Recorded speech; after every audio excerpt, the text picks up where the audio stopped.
जय हिंद दोस्तों, उम्मीद करते हैं आप सभी की तैयारी अच्छी चल रही होगी। तो आज हम स्टार्ट करने जा रहे हैं सेट। ये ऐसा टॉपिक है जो आपके पास एनडीए सीडीएस क्लास 11 12 सभी स्टूडेंट के लिए ऐसे सीरीज रहेगी जो सभी के लिए सफिशिएंट रहे और आने वाले एग्जाम में आप इसका अच्छा सा परफॉर्म कर पाए।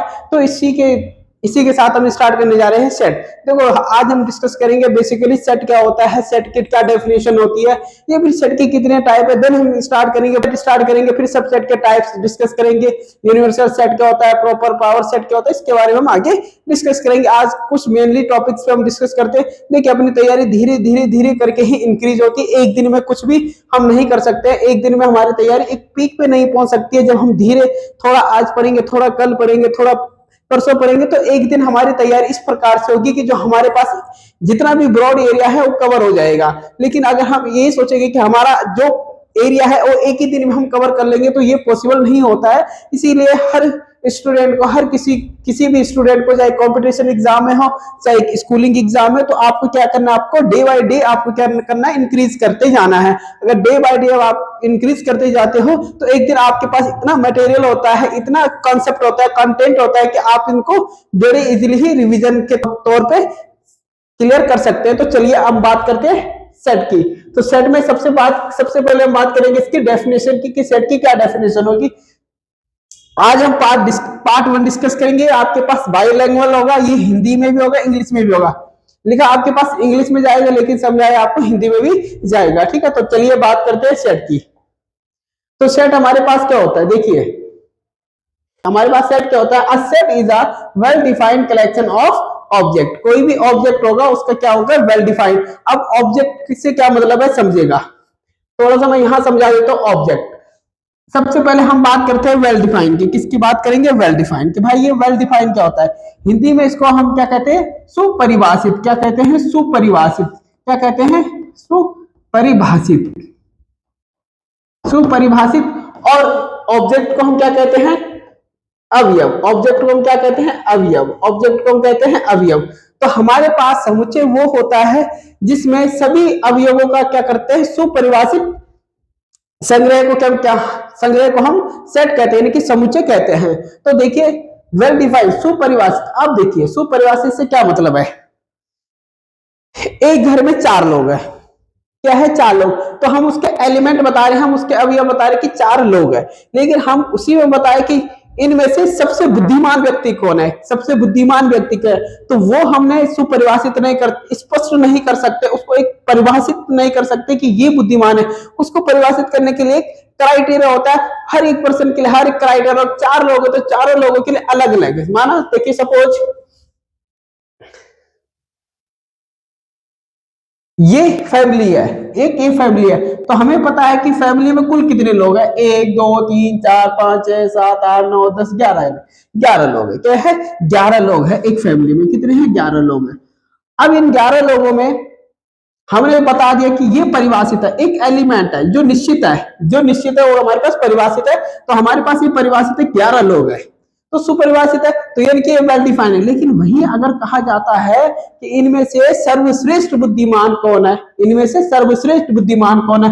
अब बुद्धिमान है, बुद्धिमान का क्राइटेरिया अलग अलग है। हो सकता है कि ये बुद्धिमान अपनी फील्ड में, हो सकता है ये लड़की फील्ड में बुद्धिमान है, हो सकता है ये अलग फील्ड में बुद्धिमान है। तो यानी कि हमारे पास जो क्राइटेरिया है, जो कंडीशन बन रही है, तो वो क्या बन रही है कि यदि हमारे पास सुपरिभाषित है तो एक एलिमेंट जो सुस्पष्ट करता है उसका, तो उसे हम क्या कहते हैं, सुपरिभाषित कहते हैं। तो उसे हम क्या कहेंगे, वेल डिफाइंड। ये वेल डिफाइंड नहीं हो सकता है, इसके लिए हर एक पर्सन के लिए, हर एक पर्सन के लिए कंडीशन अलग होगी इसकी बुद्धिमान की। यानी कि हम इसको क्या नहीं कर सकते, सुपरिभाषित स्पष्ट नहीं कर सकते हैं। ठीक है, तो इसी के साथ हम देखते हैं, हमने कहा कि 1 और 5 के बीच नेचुरल नंबर, प्राकृतिक संख्या है। नेचुरल नंबर यानी कि प्राकृतिक संख्या है, क्या की प्राकृतिक संख्या है। तो मैंने क्या कहा, 2 भी है, 3 भी है, 4। अब देखो ये क्या है, सुपरिभाषित है, स्पष्ट हो गया कि 2 3 4 हमारे पास प्राकृतिक संख्या है। तो ये मेरे पास क्या हो गया, एक सुपरिभाषित, यानी कि हमारे पास सेट बन गया। वही मैं कहूं कि भाई भारत में भारत में नील नदी, भारत में नील नदी। अब जिसको पता होगा कि भारत में नील नदी नहीं है, भारत के रिस्पेक्ट में नील नदी नहीं है, तो वो क्या कहेगा, तो ये स्पष्ट नहीं है, सुपरिभाषित नहीं है, तो ये हमारे पास क्या है, समुच्चय नहीं है। वही मैं कहूंगा कि भारत में गंगा नदी, भारत में गंगा नदी। अब भारत में गंगा नदी है तो ये स्पष्ट है, सुपरिभाषित है कि हाँ भाई कि भारत में क्या है, गंगा नदी है, तो ये हमारे पास क्या हो गया, सेट बन गया है। वही हम एक दो एग्जांपल हो लेते हैं जो हमारे पास सेट ना हो। भारत में सर्वश्रेष्ठ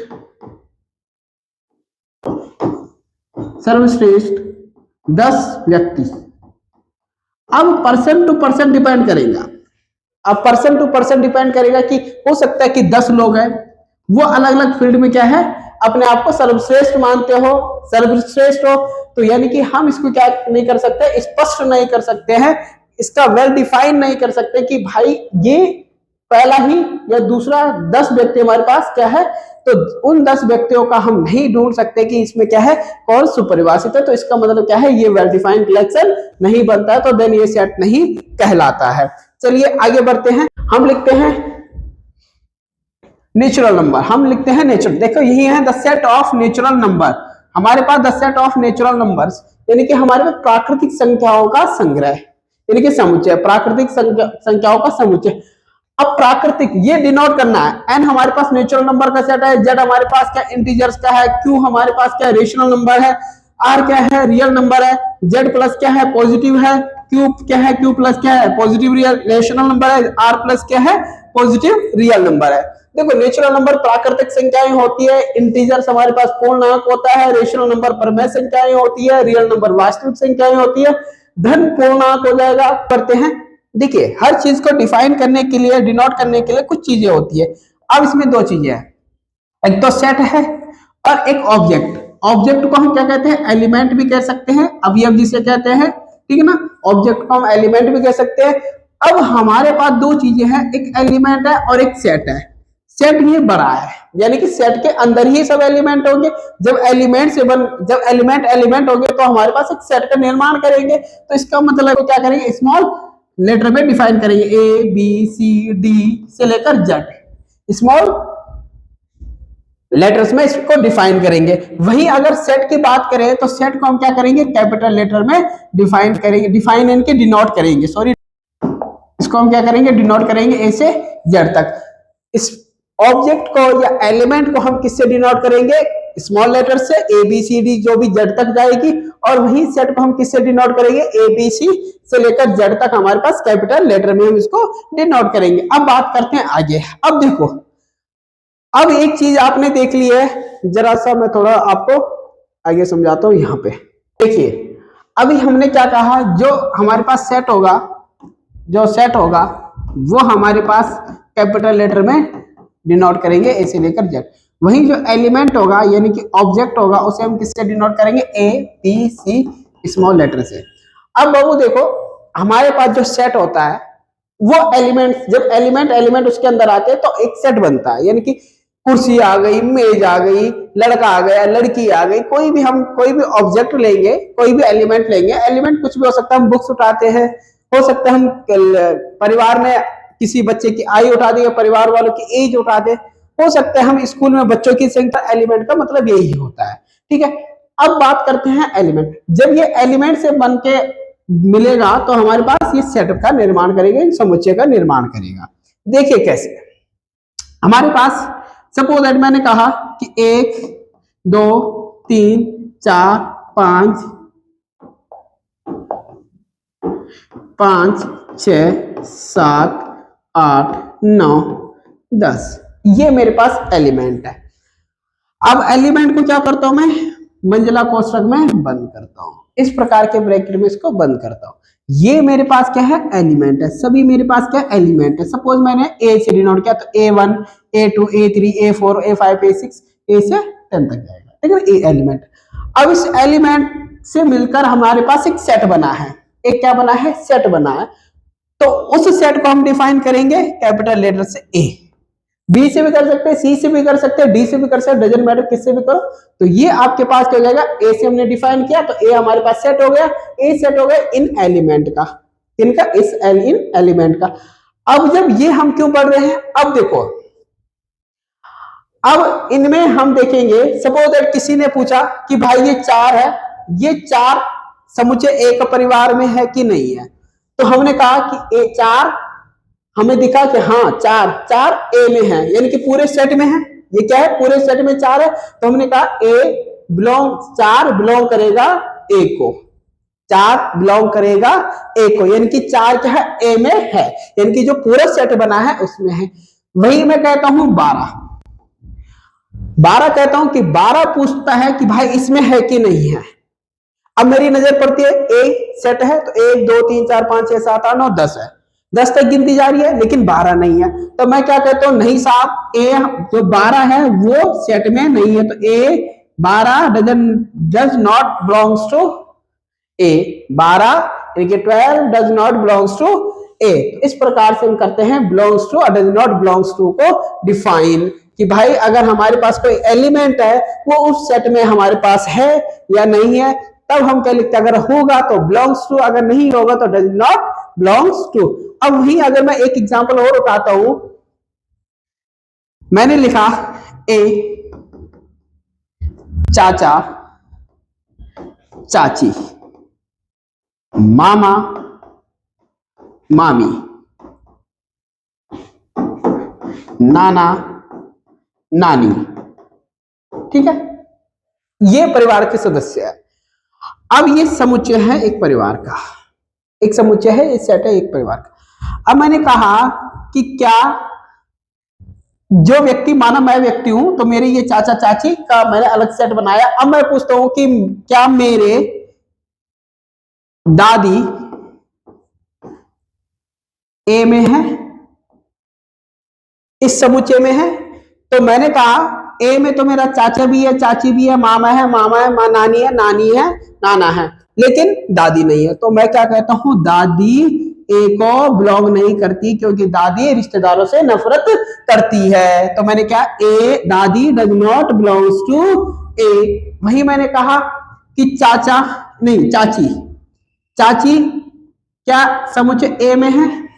तो मैंने कहा हाँ, मेरी चाची चुगलीखोर है, तो यानी कि मेरी चाची सब रिश्तेदारों के साथ बातचीत करती है और हमारी चुगली करती है, तो चाची बिलोंग्स करती है ए को, चाची बिलोंग करेगी ए रिश्तेदारों को। दादी नहीं बिलोंग करेगी, क्योंकि दादी हमारी चुगली नहीं करती है। चाची बिलोंग करेगी, चाची हमारी चुगली करती है, तो चाची क्या गई, ए को बिलोंग कर गई। तो ये होता है, अगर हमारे पास किसी भी एलिमेंट हमारे पास उस सेट में होता है, तो हम लिखते हैं कि एलिमेंट जो होगा उस सेट में बिलोंग करेगा, और अगर वो एलिमेंट उस सेट में नहीं होता है तो मैं कहता हूं वो सेट में बिलोंग नहीं करेगा। तो यानी कि इसकी बात। अब चलिए आगे बढ़ते हैं हम, ठीक है। तो लिखा है if A is an element of a set A, we say that A belongs to A, यानी कि small A belongs to capital A, यानी कि एलिमेंट बिलोंग करेगा सेट को, ठीक है। चलिए हम आगे बात करते हैं अब। तो चलिए अब हम बात करते हैं, there are two method of representing a set. Represent यानी कि सेट को दो तरह से हम रिप्रेजेंट करते हैं, नंबर 1 रोस्टर फॉर्म और नंबर दो सेट बिल्डर फॉर्म। यानी कि एक तो हमारे पास रोस्टर फॉर्म है, इसे हम टेबुलर फॉर्म भी कहते हैं, एक हमारे पास क्या है, सेट बिल्डर फॉर्म है। इसे हम हिंदी में कहते हैं सारणीबद्ध या रोस्टर फॉर्म भी कहते हैं, और इसे हम कहते हैं हिंदी में समुच्चय निर्माण। समुच्चय निर्माण क्या कहेंगे, समुच्चय निर्माण। तो देखिए हमारे पास रोस्टर फॉर्म में क्या है, all the elements are being separate, हमने क्या करना, separated by commas and are the enclosed within the bracket. हमारे पास क्या है, रोस्टर फॉर्म कहती है कि हमने सभी एलिमेंट को अलग अलग करना है, कॉमा लगा के एक ब्रैकेट के अंदर। एलिमेंट का क्या मतलब है, कुछ नंबर्स। अब ये देखिए, अब हम याद रखने के लिए हम इसे कैसे कहेंगे, एलिमेंट। एलिमेंट हमारे पास क्या होंगे, या फिर हमारे पास नंबर में होंगे, नंबर्स में, या फिर हमारे पास अल्फाबेट्स में होंगे, अल्फाबेट्स में पास होंगे।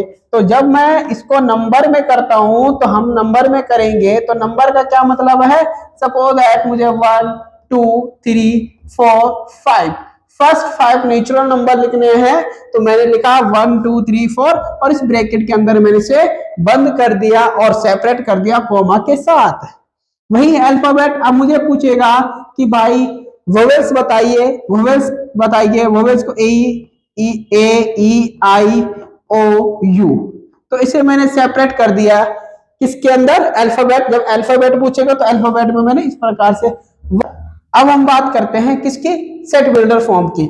अब ये एलिमेंट है, ये सारे जितने भी एलिमेंट है उनकी प्रॉपर्टी यानी कि उनके नियम, उनके गुणधर्म जो बताएगा उसे हम किस में डिनोट करेंगे, सेट बिल्डर फॉर्म में। जो उसकी गुणधर्म बताएगा, जो उसके गुण बताएगा, प्रॉपर्टी बताएगा, उसे हम क्या करेंगे कि सेट बिल्डर फॉर्म में कन्वर्ट करेंगे और इसको भी हम मंजिला कोष्ठक के अंदर बंद कर देंगे। अब देखिए कैसे, सपोज दैट मेरे पास ए ई आई ओ यू है, तो इसी को मैंने क्या करना है, इस प्रकार से लिखना है मंजिला कोष्ठक एक्स दैट एक्स, जहां x is vowels, vowels x क्या है हमारे पास, वोवेल्स है। देखो इनकी क्या है, एक्स क्या हमारे पास वोवेल्स है, तो हमने इसकी प्रॉपर्टी लिख दी कि एक्स हमारे पास क्या है, वोवेल्स है।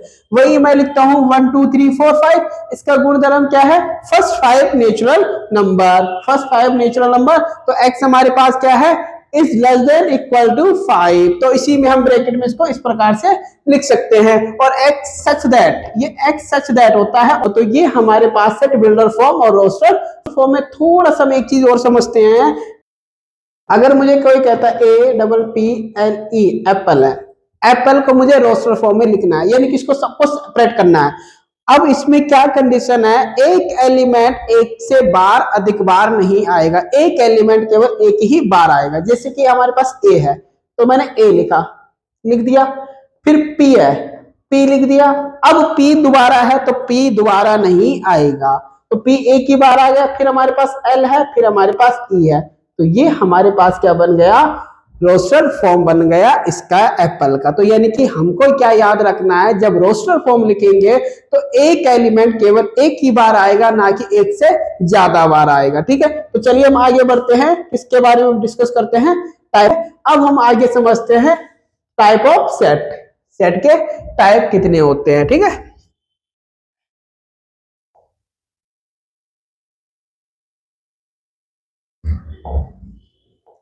चलिए टाइप ऑफ सेट हम समझते हैं। तो सबसे पहले हम बात करेंगे एम्प्टी सेट, यानी कि रिक्त समुच्चय। देखो एम्प्टी सेट क्या होता है, इसमें कोई भी एलिमेंट नहीं होता है, इसमें नो एलिमेंट, नो एलिमेंट, इसमें कोई भी एलिमेंट नहीं होता है, उसे हम क्या कहते हैं, एम्प्टी सेट। जैसे कि हमारे पास 1 x और 2, अगर मैं इसे बोलूं तो इनके बीच में बोलूं कि भाई मुझे नेचुरल नंबर चाहिए, x हमारे पास कोई नेचुरल नंबर है, x हमारे पास कोई क्या है, नेचुरल नंबर है। तो क्या 1 और 2 के बीच कोई नेचुरल नंबर है, नहीं, x हमारे पास क्या है, नेचुरल नंबर नहीं हो सकता है।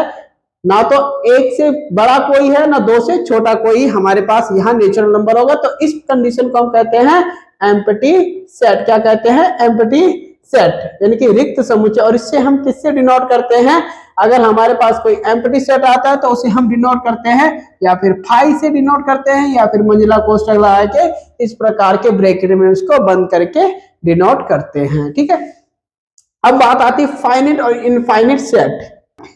ठीक है ना, तो फाइनाइट सेट में क्या होता है कि इसमें एक निश्चित नंबर्स होते हैं, यानी कि निश्चित संख्याएं होती है, उसे हम क्या कहेंगे, परिमित समुच्चय। क्या कहेंगे, परिमित समुच्चय। परिमित समुच्चय मतलब क्या है, उसमें क्या है, जो एलिमेंट है उनकी संख्याएं निश्चित होती है, उसे हम क्या कहते हैं, परिमित समुच्चय। जैसे कि सपोज दैट मैं कहता हूं x is less then 10, is less then 10, और here x is natural number, x is natural numbers. ठीक है, नेचुरल नंबर्स, x हमारे पास क्या है, नेचुरल नंबर है। अब x नेचुरल नंबर है, तो यानी किसका मतलब क्या है, 1 2 3 4 5 6 7 8 9 9 तक जाएगा।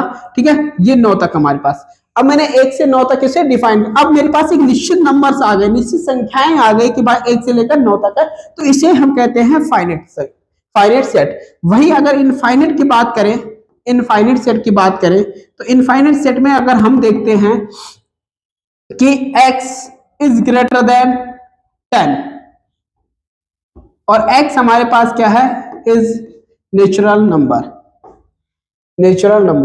भाई, नंबर्स। अब भाई इसमें क्या है, एक बात है, इसने तो कह दिया कि x हमारे पास क्या है, 10 से बड़ा है।